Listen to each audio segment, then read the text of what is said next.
What's going on, YouTube family? Welcome to Automotive Life. My name is Lucky, and today we're going to be giving you an update on the G-Wagon. It's really busy here in the shop. We got haircuts going down, we got crazy donks going out, we got the smart car being wrapped, and we're working back on the G6x6. So we did a lot of things today. I'm going to show you guys what we did to the frame, what we got going on in the future, but more importantly, we're going to go over a budget because we're almost to, I'd say, about 30% of the way done, and I want to let you guys know where we stand when it comes to the budget. Now, before I get into numbers, I got to give a huge shout out to Luxury Lease Partners. They are the sponsor of the build, helping me build my dream car. So if you're looking for a car for yourself, whether it's an exotic car, classic car, luxury car, they have you covered with amazing leasing options. Just reach out, give them a call. I'll leave a link in the description below. It takes 15 minutes. You can actually talk to a real person, so definitely check these guys out. Now, I'm going to show you our goal. Our goal is to be under $250,000 on this build.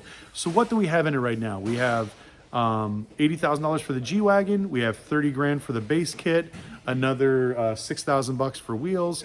The second kit, which was all the extra carbon fiber stuff that we ordered, that was another 35,000 bucks. We have the third axle, which is probably the most expensive individual item.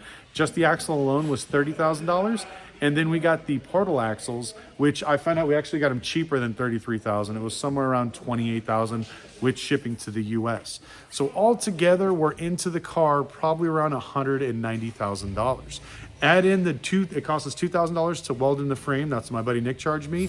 Plus an additional $1,500 in miscellaneous parts, paint, grinding wheels, sawzall blades, all this crazy stuff. Now, I did spend some money on tools, but I didn't want to count that as part of our build because that's something that I'm actually going to be using. Now, some of the tools I did purchase, but like this actual welder, I got free from Harbor Freight.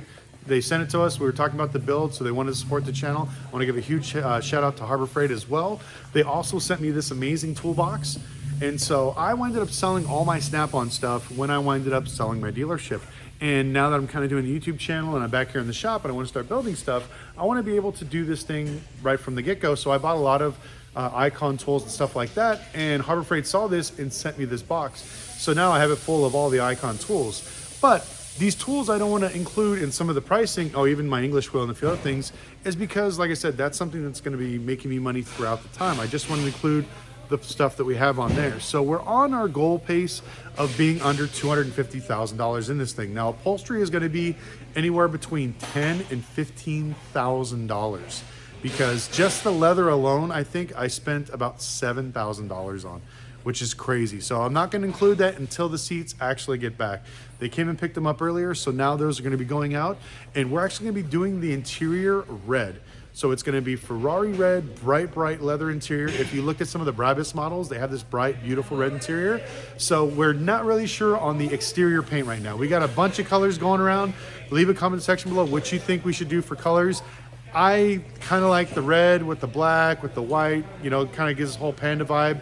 Some people are telling me to do something crazy, like do a blue outside with a red interior. That thinks too much like Captain America, but let me know what you guys think in the comment section below.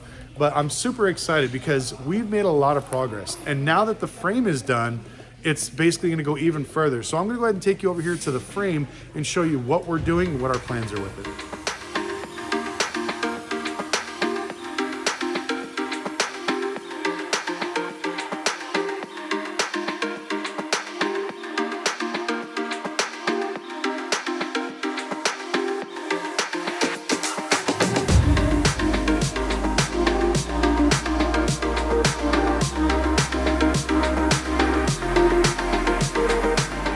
So here's the chassis we just got done cutting. So we're gonna have to take some of these brackets like this and the actual exhaust hangers off because this is a newer modern frame. Our old frame actually doesn't come with that. So let me go ahead and walk over here. Okay, so we got the frame all lined up on the jig. Now, a lot of people I've read in the comment section like, oh, you're so lucky you have a jig. I'll be honest with you, none of this stuff was lined up. Once we put this actually in the holes, if you see right here, now it's in the center. Before, everything was crooked sideways. We had to totally, if you can look right here, we had to cut everything and then move these things over so they would be centered. So that's how this whole thing was. We had to adjust these, and then we finally got these ones right here locked up. So what we're doing now is we're actually lining up the frames, as you can see, to see where we're gonna cut.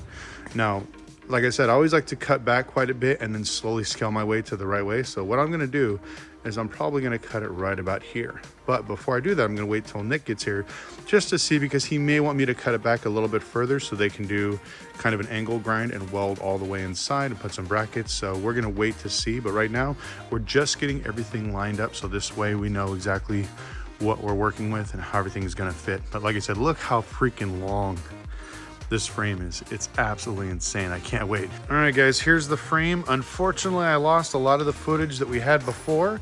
If you can see, what we did is we actually boxed in the frame in the inside all the way around, and then we slid the two pieces together, welded it all the way around in the inside, and then put plating on the outside, and then welded it also all the way around. So now it's nice and strong.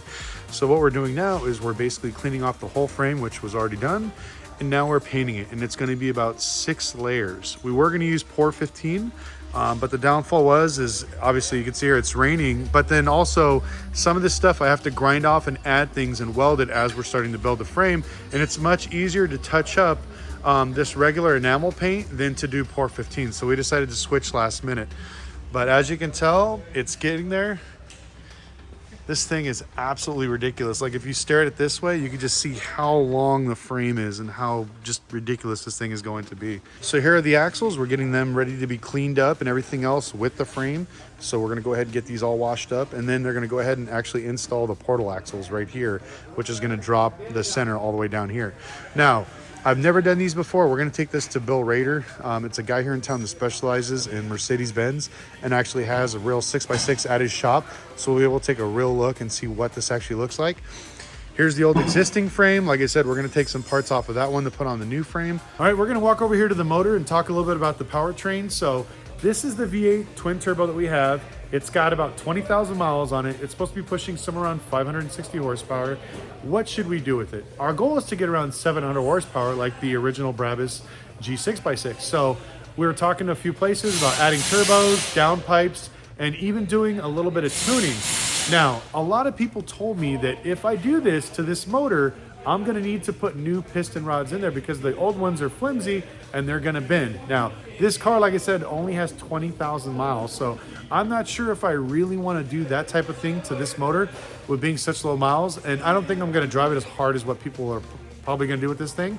So I'm kind of up in the air because to spend another $10,000, $15,000 building this motor right now, I'm not sure if it's the right thing for the actual build.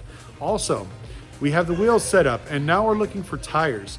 Now, I have a few sponsorships. I reached out to them, but my goal is to go with 40-inch tires on this thing. And unfortunately, a lot of the companies that I have sponsors with don't make 40-inch off-road tires.